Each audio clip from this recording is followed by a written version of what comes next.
NCERT question 1.7 की बात करते हैं from exercise 1 electric charge and field से।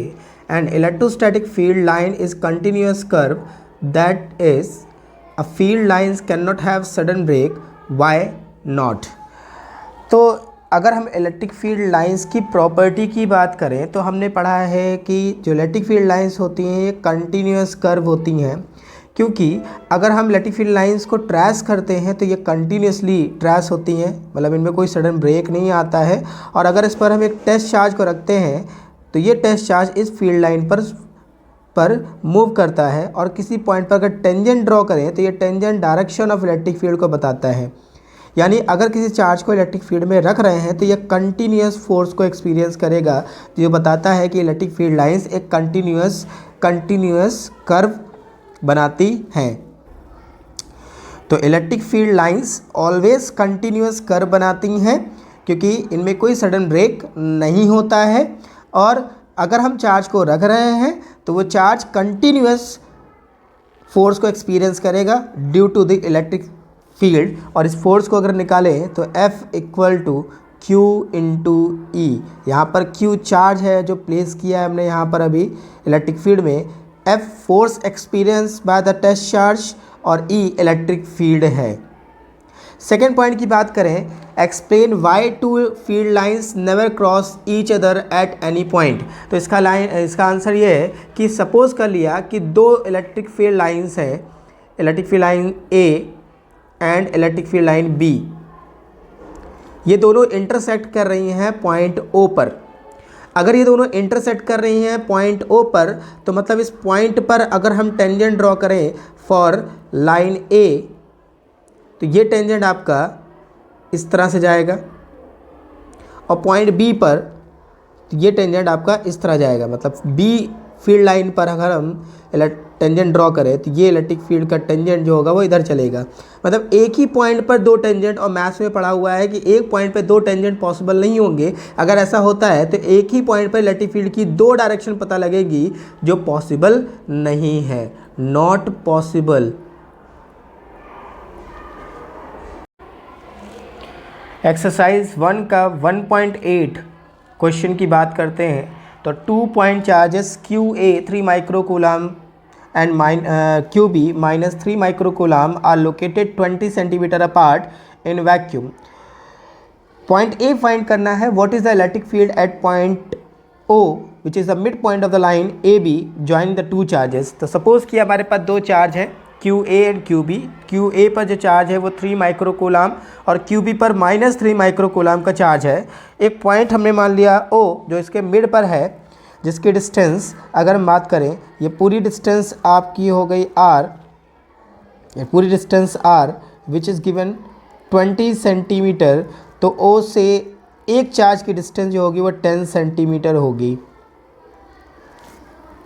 10 centimetre. As we know that कि पॉजिटिव चार्ज की वजह से जो इलेक्ट्रिक फील्ड लगती है वो अवे फ्रॉम द चार्ज होगी, यानी इस QA चार्ज से जो फील्ड होगी वो अवे होगी चार्ज से, और नेगेटिव चार्ज की वजह से जो फील्ड लगती है वो टूवर्ड्स द चार्ज होती है, यानी field line toward the charge होगी, that is E2।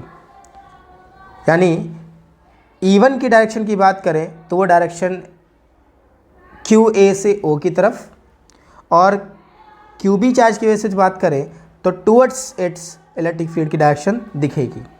Value find करते हैं। तो डिस्टेंस यहाँ पर हमारे पास A, ये B, तो A to O 10 सेंटीमीटर, इसको हम कन्वर्ट कर सकते हैं 10 × 10⁻² मीटर।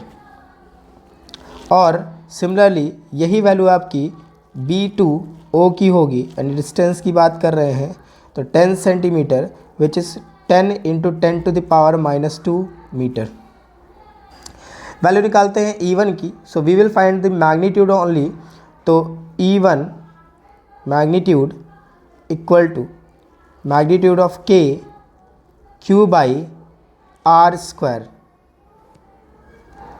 K की वैल्यू की बात करें तो 9 × 10⁹ इंटू Q, यानी यहाँ पर हम पहले इलेक्ट्रिक फील्ड निकाल रहे हैं ड्यू टू पॉजिटिव चार्ज, तो ये QA हो जाएगा।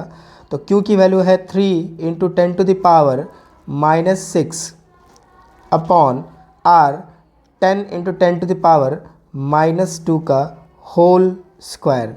We can write this 9 into 3 into 10 to the power 9 positive negative 6 3 positive upon 100 into 10 to the power -4.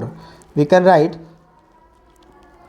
27 into 10 to the power 3 और यहाँ से देखें 10 की पावर 2 और ये -2 ऊपर जाएगा प्लस का 2 तो हो जाएगा 27 into 10 to the power 5.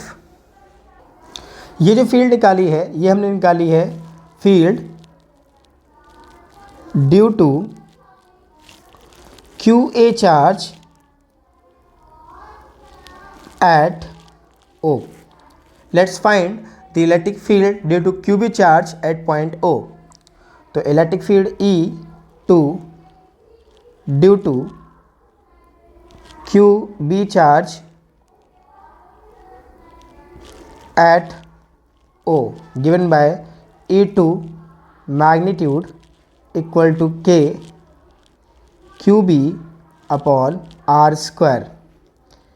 K की वैल्यू की बात करें तो 9 इंटू 10 की पावर 9, क्यू बी है 3 इंटू 10 की power -6 because we are taking only magnitude and R is 10 into 10 की पावर -2 का whole square. So we can write it 27 into 10 to the power -6 plus 9 divide by 10 की power 2 into 10 की power -4. Again it will come 27 into 10 की power 5 newton पर coulomb. Because यहाँ पर अगर हम देखें तो ओ पर इलेक्ट्रिक फील्ड जो लग रही है वो एक डायरेक्शन में है, डायरेक्शन दोनों इलेक्ट्रिक फील्ड की जो है वो सेम है इन द सेम डायरेक्शन और दोनों के मैग्नीट्यूड क्या है सेम है. तो नेट इलेक्ट्रिक फील्ड अगर हम निकालें तो E net at point O is equal to E1 magnitude plus E2 magnitude. E1 की वैल्यू है 27 इंटू 10 की पावर 5 प्लस 27 इंटू 10 की पावर 5. इसको ऐड करेंगे अगर हम तो ये आएगा 54 इंटू 10 की पावर 5. इट मीन्स 5.4 इंटू 10 की पावर 6 न्यूटन पर coulomb. This is the net electric field acting at point O, which is the midpoint of line joining charge QA and QB, which is 5.4 into 10 की power 6 Newton पर coulomb. अगर हम बात करें direction की कि दोनों ही जो इलेक्ट्रिक फील्ड है वो O से B की ओर चल रही है तो direction of net electric field is from O to B. इसी क्वेश्चन के सेकेंड पार्ट को देखें तो कहता है a negative test charge of magnitude 1.5 into 10 की power -9 coulomb is placed at this point. What is the force experience by the test charge. मतलब कि इन्हीं दोनों चार्ज के बीच में चार्ज हमारे पास है QA and QB which is 3 micro coulomb and -3 micro coulomb. इनको मिलाने वाली लाइन के बिल्कुल मिड पॉइंट पर एक चार्ज रख दिया जो नेगेटिव चार्ज है which is 1.5 into 10 to the power -9 negative charge. तो पॉजिटिव चार्ज इस पर जो फोर्स लगाएगा वो अट्रैक्टिव लगाएगा विच इज़ दिस और नेगेटिव चार्ज इसको रिपल करेगा. तो फोर्स की बात करें जब मिड पॉइंट पर इस पर टेस्ट चार्ज पर लगेगा तो फोर्स की बात करते हैं तो force F equal to Q into E.